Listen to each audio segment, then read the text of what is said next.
ధాన్యం కొనుగోళ్లపై ప్రతిపక్షాలు కావాలని అసత్య ఆరోపణలు చేస్తున్నాయని మంచిర్యాల జిల్లా చెన్నూరు ఎమ్మెల్యే వివేక్ వెంకటస్వామి మండిపడ్డారు. చెన్నూరు నియోజకవర్గంలో ధాన్యం కొనుగోళ్లు సజావుగా సాగుతున్నాయని, కొన్ని చోట్ల పూర్తి చేసినట్లు చెప్పారు. చికిత్స కోసం విదేశాలకు వెళ్లిన తన మీద విపక్ష నేతలు బురద జల్లే ప్రయత్నం చేశారని వివేక్ ఖండించారు.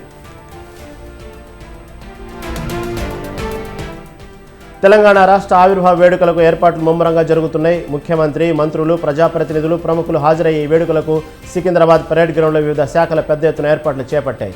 వేడుకలకు 20,000 మంది పట్టేలా భారీ షామియానాలు ఏర్పాటు చేస్తున్నారు. ట్యాంకు బండిపై వైభవంగా సాంస్కృతిక కార్యక్రమాల కోసం ఏర్పాట్లు చేస్తున్నారు.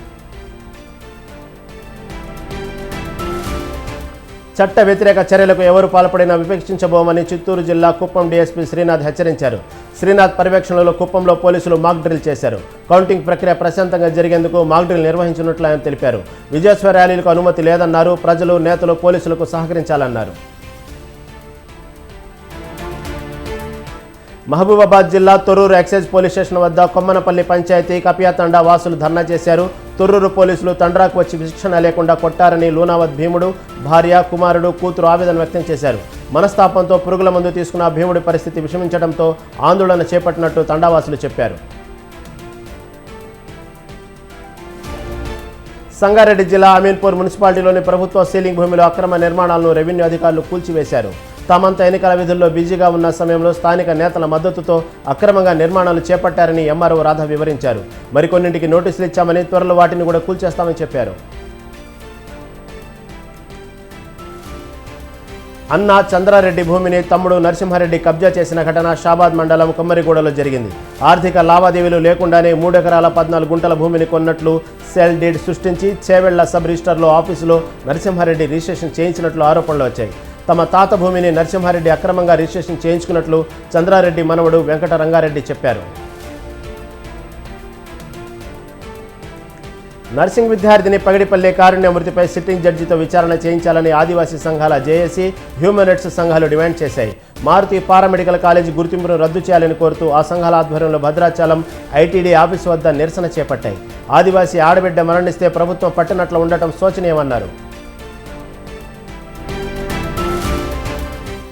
తిరుపతి జిల్లా సత్యవేడిలో గంగమ్మ జాతరకు భారీ బందోబస్తు ఏర్పాటు చేసినట్లు పుత్తూరు డీఎస్పీ శ్రీనివాసులు తెలిపారు.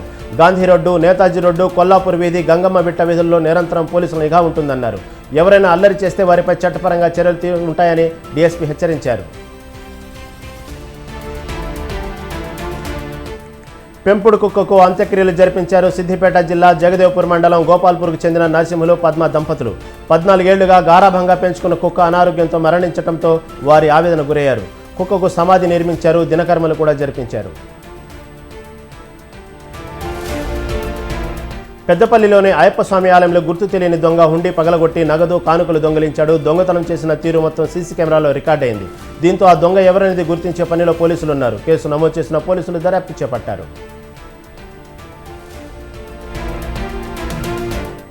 ఏపీ రాజధానిగా తిరుపతిని చేసేందుకు సహకరించాలని రాజకీయ పార్టీలను మాజీ కేంద్ర మంత్రి చింతామోహన్ ఢిల్లీలో కోరారు. తిరుపతిని రాజధాని చేయాలనే భావం వ్యక్తీకరించే స్వేచ్ఛ తనకు ఉందన్నారు. 10 ఏళ్ల క్రితం 2 తెలుగు రాష్ట్రాలుగా విడిపోయినప్పటి నుంచి ఏపీకి రాజధాని లేదన్నారు. ఏపీకి ప్రత్యేక హోదా బీజేపీ ప్రభుత్వం అమలు చేయలేదని చింతామోహన్ విమర్శించారు. ఓల్డ్ బోయినపల్లి బస్టాప్ వద్ద ఉపయోగం లేని మూత్రశాల తీసేసి దుకాణాలు కట్టాలని మేడ్చల్ జిల్లా ఎస్పీ మోర్చా ఉపాధ్యక్షుడు గుండుల జగదీష్ బాబు డిమాండ్ చేశారు. బస్టాప్లో మహిళలు ఉన్నప్పుడు కూడా కొందరు మూత్రం పోస్తున్నారని అన్నారు.